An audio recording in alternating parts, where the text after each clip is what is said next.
The moment I saw that message, my stomach twisted into knots. I had a great time last night. Can't stop thinking about you. It wasn't addressed to me. I stared at Mason's phone screen, the words glowing back at me in the dim light of our bedroom. My hands trembled as I read it again, praying that I was mistaken, that my eyes were playing tricks on me. But the sender's name was right there, Sofia. My breath hitched. A cold wave of nausea rolled through me. Mason was in the shower, the faint sound of running water masking the pounding of my heart. I felt frozen, stuck between wanting to throw his phone across the room and needing to read more. My fingers moved on their own, scrolling through the thread. And there it was, message after message, a slow, intimate unraveling of my marriage before my eyes. I couldn't breathe. For years, Mason and I had been the picture of stability. People envied our relationship. We were the couple that others looked up to, the pair that made love look effortless. But now, with each text, I saw a different reality. A reality where my husband was sneaking around behind my back, whispering sweet nothings to another woman while lying next to me every night. I heard the shower turn off. Panic surged through me. My hands shook as I placed his phone back exactly where I found it, careful not to leave any trace of my discovery. I slipped under the covers just as the bathroom door creaked open. Mason stepped out, a towel slung low on his hips, steam curling around him like a ghostly embrace.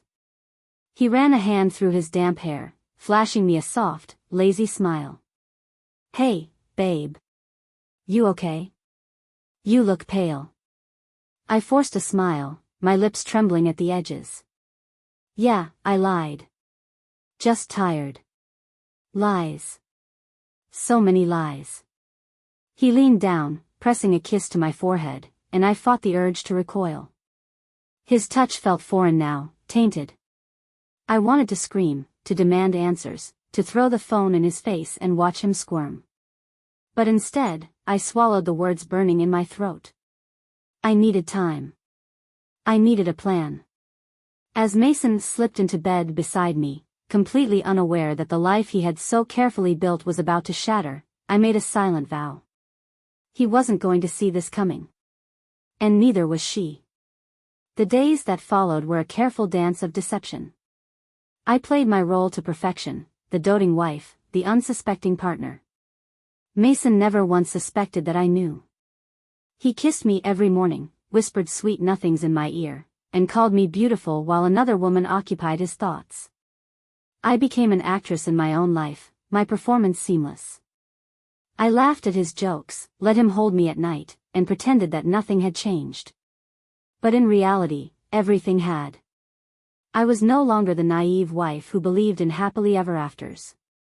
I was a woman scorned, and that meant one thing: I was dangerous. I watched him closely, studying his habits like a detective piecing together a crime scene. Mason was always meticulous, never leaving a trace of his betrayal. But I knew men like him always got sloppy eventually. I just had to be patient. The first crack appeared 3 nights later. We were having dinner, the scent of rosemary chicken filling the kitchen as we sat across from each other. Mason was distracted, his phone never leaving his side. I sipped my wine, feigning indifference as I traced the rim of my glass with a finger. Then it happened, his phone vibrated against the table. He flinched. It was small, almost imperceptible, but I saw it. The way his eyes darted to the screen, the tension in his jaw, the hesitation before he reached for it. My stomach clenched. I let my gaze drop to my plate, feigning obliviousness, but my mind was racing. "Work?" I asked casually, taking another bite of chicken. Mason nodded too quickly. "Yeah. Just a supplier issue." "Liar." "That sounds stressful," I murmured, reaching across the table to squeeze his hand. He looked relieved, like a man who had just narrowly escaped an ambush. That night, as he slept beside me, I made my next move. Quietly, carefully, I reached for his phone. I had memorized the way his fingers moved when unlocking it, watching out of the corner of my eye every time he used it. My heart pounded as I swiped up, entered the passcode, and prayed I had gotten it right. The screen unlocked. A rush of adrenaline flooded my veins. My hands trembled as I navigated to his messages, my pulse hammering in my ears. The name was there, bold and undeniable. Sofia.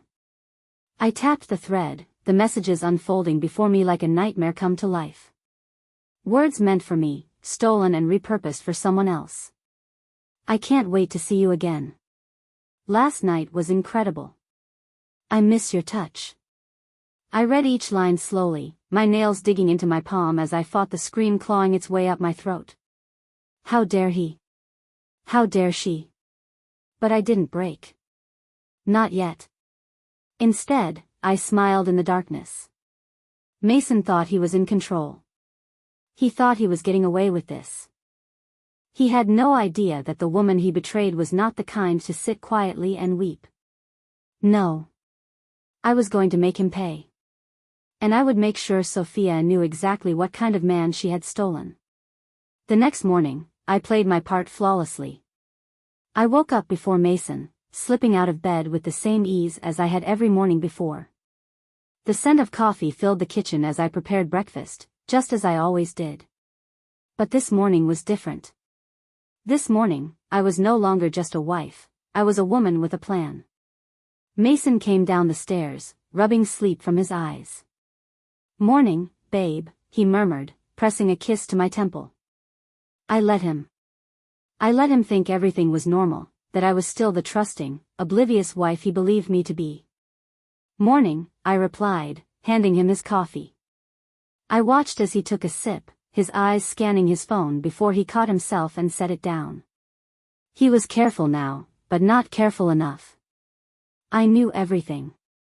As he got ready for work, I retrieved my own phone and sent a message, to Sofia. "Meet me. We need to talk. You owe me that much." She didn't reply right away, but I knew she would. Women like Sofia always did. They weren't just thieves, they were cowards. By noon, my phone vibrated. "Where?" A wicked smile curled my lips. Hook, line, and sinker. I chose a small cafe on the other side of town, somewhere neither she nor Mason would expect me to be. When I arrived, she was already there, perched in the corner, wearing oversized sunglasses like some kind of celebrity avoiding the paparazzi. Pathetic. I approached with slow, deliberate steps. Her eyes widened behind the dark lenses as I sat across from her. "Sofia," I greeted, my voice cool, detached. She hesitated. I didn't think you'd actually show up." "Why wouldn't I? You stole something from me, after all. Most thieves at least have the courtesy to look their victims in the eye." She swallowed, adjusting her sunglasses. "I didn't, Mason never said." I let out a humorless laugh. "Mason said a lot of things, I'm sure. But I'm not here to listen to your excuses. I'm here to tell you exactly how this is going to go." She blinked, uncertain. "What do you mean?" I leaned in, lowering my voice. "You see, Sofia, men like Mason? They're predictable. They thrive on their lies, on the illusion that they can have their cake and eat it too. But you? You were foolish enough to believe that you were the exception." Sofia's lips parted, as if to protest, but I wasn't finished. "Here's what's going to happen," I continued. "You're going to end things with Mason. You're going to block his number, erase him from your life, and pretend this never happened. If you don't, I'll make sure that every single person in his life knows exactly what kind of man he is.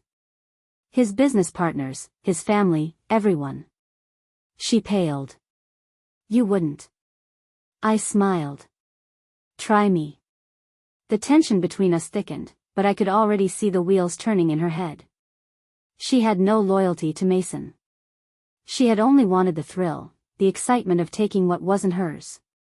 But now, faced with the reality of exposure, she was already calculating her exit strategy. Finally, she exhaled sharply. "Fine. I'll end it." I sat back, satisfied. "Good choice." I stood, tossing a few bills onto the table before walking away. I didn't need to look back to know that Sofia was shaken. That was the thing about mistresses, they never really expected to be confronted. But I wasn't finished. Not yet. Mason had no idea what was coming for him. The thrill of control coursed through me as I left the cafe, my heels clicking sharply against the pavement. Sofia was handled, but she was just the beginning. Mason was next. I had spent the past few days gathering evidence. Every late-night text, every suspicious transaction, every breadcrumb he had so carelessly left behind. He thought he was being clever, thought he had covered his tracks, but he underestimated me. That evening, I cooked his favorite meal, roast beef, mashed potatoes, and red wine. Mason came home, unsuspecting, smiling as he kissed my cheek. The deceit made my skin crawl, but I played my part. We sat at the dinner table, candlelight flickering between us. Mason sipped his wine, completely unaware that his perfect little world was about to come crashing down. "So, how was work?" I asked, watching him closely. He exhaled, rubbing his temples. "Exhausting. The investors are getting nervous about the quarter's numbers. I might need to work late again this week." A familiar lie. I nodded, pretending to sympathize. "I understand. You always work so hard." He smiled, reaching for my hand. "You've always been so supportive, babe. I don't know what I'd do without you." I nearly laughed. He had no idea what was coming. I tilted my head, feigning curiosity. "By the way, I was on your laptop earlier looking for that old vacation photo. I saw an interesting email pop up. Someone named Sofia." Mason's hand froze around his wine glass, his knuckles whitening. The flicker of panic in his eyes was almost too delicious to bear. "Sofia?" He forced a chuckle, but it was strained. "Oh, she's just someone from work. Handles PR. Nothing important." I leaned in, my voice sweet and razor-sharp. "Oh, really?" Because she seemed very important in the messages I read. The color drained from his face. His lips parted as if he wanted to speak, but no words came. For the first time in our marriage, Mason was speechless. I pulled my phone from my lap and slid it across the table. "Go on. Read them out loud." He hesitated, then picked up the phone. His eyes darted across the screen, growing darker with every passing second. I savored the moment, watching him squirm. "Mia, No," I interrupted, my voice deadly calm. "You don't get to explain. You get to listen." I stood, circling the table slowly. "I have everything, Mason. The texts, the bank transactions, the hotel receipts. Everything." He swallowed hard, his breath shallow. "Babe, please, let's talk about this." I laughed, shaking my head. "Talk? Like how you talked to Sofia? How you whispered lies to me every night while sneaking away to be with her?" Mason ran a hand through his hair, his panic rising. "I made a mistake. I love you, Mia. I was stupid, but it didn't mean anything." I leaned down, gripping the edge of the table, my face inches from his. "Oh, it meant something. It meant everything. And now, I decide what happens next." His eyes flickered with fear. "Do you want to know what I've done, Mason?" I whispered. "I sent every piece of evidence to your boss, your colleagues, even your family. By morning, everyone will know exactly what kind of man you are." He gasped, his hands trembling. "You didn't." I straightened, my smile cold. "Oh, I did." Mason's world was crumbling, and I was the architect of his downfall. This was only the beginning. Mason sat frozen, his face pale as his world crumbled around him. I could see the wheels turning in his head, desperate for a way out, a way to undo what he had done. But there was no escape. I had made sure of that. He reached for my hand, but I pulled away. "Mia, please, let's just talk." We can fix this. I tilted my head, amused at his desperation. Fix this? I repeated, laughing bitterly. You don't fix betrayal, Mason. You endure it, you learn from it, and then you destroy the person who inflicted it. Tears welled in his eyes, but they did nothing to sway me. I had spent too many nights crying over him, too many moments questioning my worth. That was over. I reached into my bag and pulled out an envelope.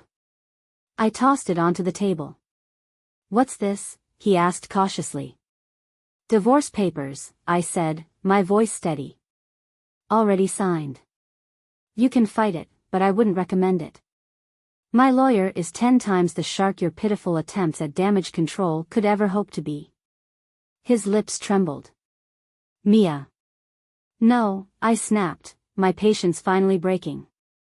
You don't get to say my name like that. You lost that right when you decided to sneak around behind my back.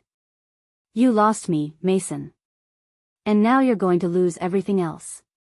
I turned to leave, but then I hesitated. There was one more thing, one final twist of the knife. I glanced over my shoulder, my lips curling into a smirk.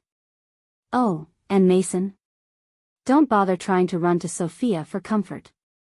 She blocked you the second she walked out of that cafe. His face contorted in pain. I watched as the final piece of his carefully constructed double life shattered before his eyes.